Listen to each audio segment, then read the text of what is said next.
Hello students, today we will discuss the remaining part of chapter Democracy and Diversity. So let's start this chapter. We will start from the point 3 determinants.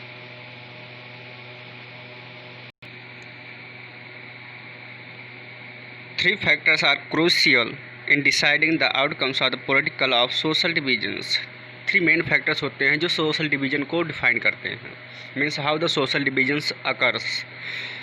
First, अब यहाँ पर आप अपनी book में underline कर लीजिएगा, ये question के आंसर हैं बेटा। First of all, the outcomes depend on how peoples perceive their identity. इस बात पे डिपेंड करता है उनका आउटकम्स कि वो अपनी आइडेंटिटी को कैसे ले रहे हैं। मीन्स जैसे कोई व्यक्ति होता है अपने आप को सभी लोगों से बड़ा श्रेष्ठ समझता है, सबसे ज़्यादा पढ़ा लिखा समझता है और अपने आप को समाज से थोड़ा दूर भी रखने का कोशिश करता है वो। If people C their identities in a singular and exclusive terms, अगर व्यक्ति अपनी आइडेंटिटी अकेला मीन्स तो सबसे अलग अपने आप को दिखाने की कोशिश करता है, it became very difficult to accommodate, तब बहुत बड़ी दिक्कत हो जाती है उसको समायोजित करना, उसको मिलाना।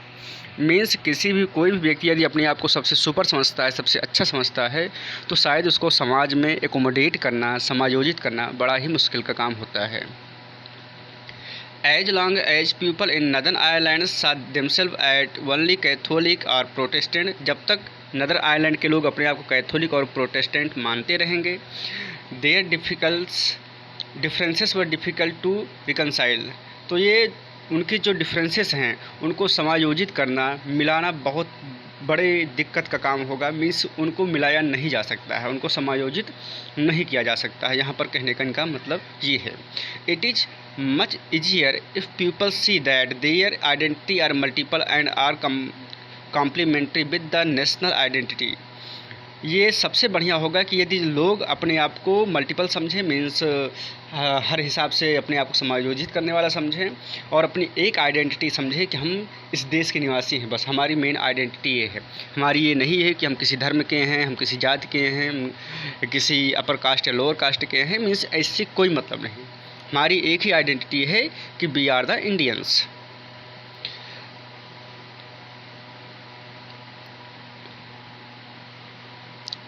A majority of Belgians now feel that they are as much Belgians as they are Dutch or the German speaking। जैसे बेल्जियम के लोगों ने क्या समझा कि नहीं, हम पहले बेल्जियंस हैं, उसके बाद हम डच स्पीकर हैं या फिर हम जर्मन स्पीकर हैं। मीन्स सबसे पहले हम बेल्जियम के निवासी हैं, उसके बाद हम डच लैंग्वेज बोलते हैं, वो हमारी अलग पहचान हो गई, या फिर हम जर्मन लैंग्वेज बोलते हैं, वो हमारी अलग पहचान हो गई। This help them to stay together. ये क्या करती है, लोगों को साथ रहने में मदद करती है। तो यहाँ पर बेटा एक क्वेश्चन हमारे मन में ये आ रहा है कि how the peoples accommodate their identity, कैसे लोग अपनी आइडेंटिटी को अकोमोडेट कर सकते हैं। पहला क्वेश्चन ये बन सकता है और ये आपका आंसर होगा कि मीन्स वो अपने आप को सबसे पहले कंट्री का मैन समझे, कंट्री के लिए समझें, उसके बाद अपनी अलग अलग डिफरेंसेस समझें, वो है ना। और चलते हैं next, this is how most people in our country see their identity. जैसे कि हमारे देश में है, बहुत से लोग अपनी आइडेंटिटीज़ को सेम समझते हैं।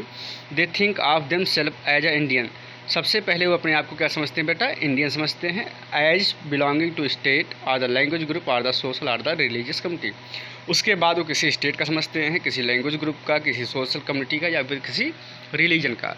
तो ये जो एक देश की भावना है, मीन्स हम इंडियन अपने आप को समझते हैं, ये हमें साथ रहने में बहुत बड़ी मदद करती है। Second, it depends on how political leaders raise the demands of any community। दूसरी बात ये हुई, अब आप यहाँ पर भी अंडरलाइन कर लीजिएगा स्टूडेंट्स। फर्स्ट थिंग्स आपको ऊपर बताई गई है कि लोग अपनी आइडेंटिटी को कैसे लेते हैं। दूसरी ये है कि किसी भी समाज की बातों को जो पॉलिटिकल लीडर्स हैं वो कैसे उठा रहे हैं, उनकी डिमांड को कैसे ले रहे हैं, ठीक है ना। पता चला जैसे कहीं पर डैम बनने वाला है और वहाँ से जो पानी फ्लो होगा, इधर बहुत सारी बस्तियाँ हैं, उनको हटाया जा रहा है, तो यहाँ के लोग चाह रहे हैं कि ये डैम ना बने। और तो यहाँ पे जो लीडर हैं उनकी डिमांड को कैसे ले रहे हैं, कहीं ऐसा तो नहीं कि बहुत ज़्यादा लेकर के उनको हिंसात्मक कर दे रहे हैं और वो वायलेंस करने पे एकदम आ गए हैं। तो ये भी डिपेंड करता है कि लीडर्स किस तरह समझा करके, बुझा करके, या फिर किसी और तरीके से कैसे मामले को सॉल्व करते हैं। चलिए, it is easier to accommodate demand that are within the constitutional framework and are not the cost of another community। देखिए, यहाँ पर बता रहे हैं किसी भी कम्युनिटी की डिमांड को बड़ी आसानी से फुलफ़िल किया जा सकता है अगर वो डिमांड कॉन्स्टिट्यूशनल मीन्स संवैधानिक दर्जे के अंदर हो, मीन्स संवैधानिक रूप से हो। अब ये नहीं कि अगर आप तो चाहो तो कहो कि नहीं भाई ये इसका घर मेरे घर के सामने है और इसको हटा दीजिए, हमको बड़ी डिस्टर्बेंस होती है। ऐसा नहीं, आपकी जो डिमांड है वो एक लीगल होनी चाहिए, तभी उस पर बहुत जल्दी से वर्क किया जा सकता है और वो देश के हित में भी होगा। The demands for only Sinhala was at the cost of interest and identify of the Tamil community in Sri Lanka. जैसे डिमांड सिन्हेला की जो डिमांड थी, सिन्हेला लैंग्वेज को सुप्रीमेसी दी जाए, उसी को ऑफिशियल वर्क में यूज़ किया जाए, तो वो केवल एक तमिल कम्युनिटी की डिमांड को फुलफ़िल करता था, ना कि अदर को। In Yugoslavia the leaders of different ethnic communities present their demand in such a way that these could not be accommodate बिना सिंगल कंट्री। और जबकि जो यूगोस्लाविया के लोग रहने वाले थे, उन्होंने जो अपनी आइडेंटिटी पेश की, जातीय विभिन्नताएं जो उन्होंने दिखाया कि नहीं, हम एक साथ रहने के लिए तैयार नहीं, हम रह नहीं सकते हैं, क्योंकि हमारी अलग कल्चर हैं, हम अलग अलग पार्ट से बिलोंग करते हैं, तो इसलिए हमें साथ रहना पॉसिबल है ही नहीं। तो देखिए, यहाँ पर बताया जा रहा है कि लोगों को कहीं ना कहीं समायोजित करना चाहिए, अपने आप को मैनेज भी करना चाहिए। जिससे किसी घर में कई लोग हों और कोई कहे नहीं हम एडजस्ट नहीं हो पा रहे हैं, तो थोड़ा सा कष्ट सह कर के उसको अपने घर को संभालना चाहिए। तो यहाँ पर मेन यही इनका बताने का उद्देश्य है कि हम किस तरीके से अपने देश में मिलजुल करके भाईचारे के साथ में रह सकते हैं।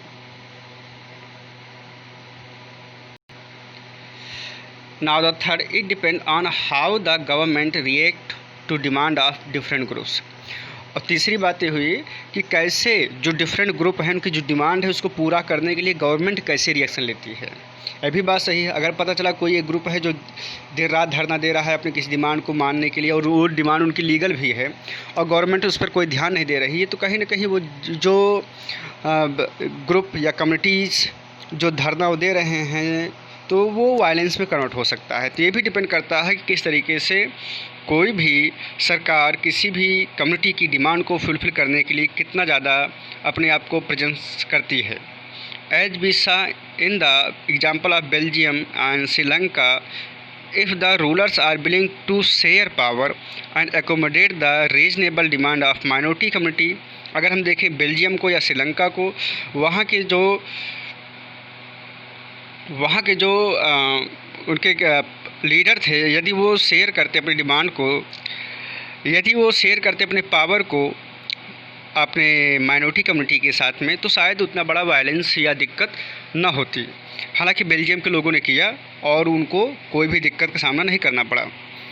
Social divisions became less threatening for the country. Social division एक प्रकार से समझिए आपकी समाज के लिए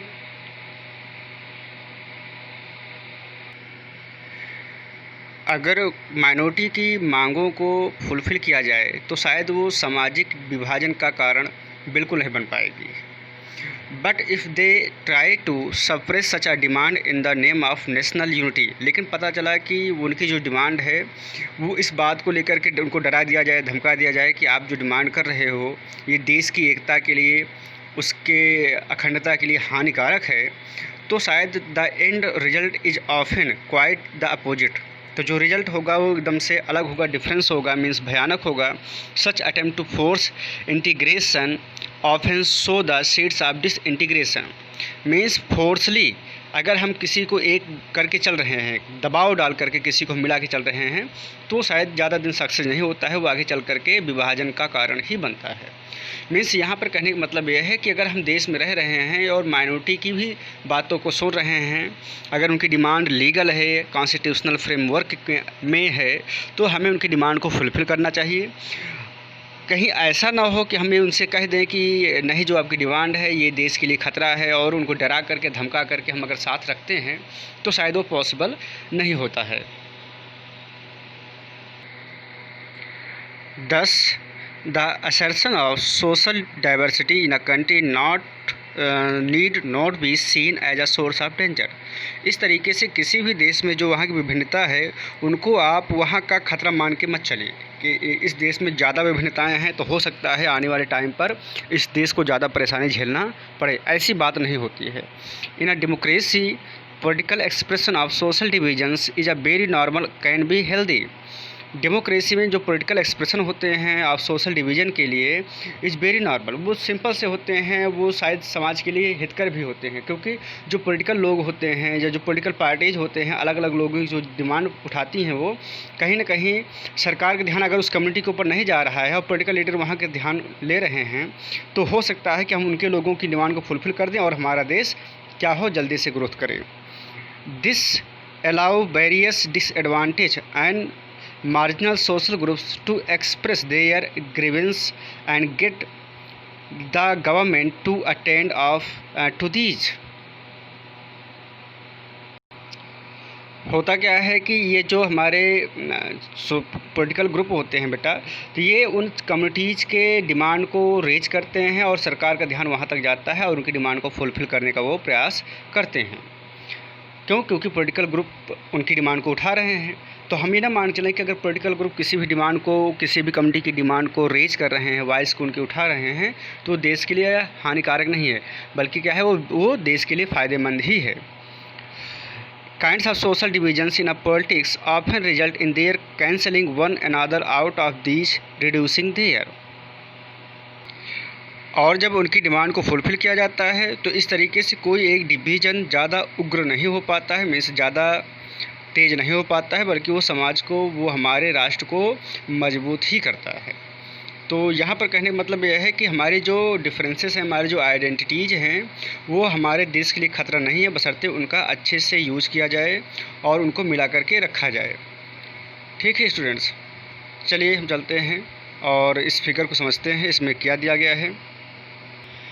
कहीं ना कहीं ये एक फीलिंग्स दी गई है और एक फीलिंग्स दिखाई गई है किसी सोसाइटी की।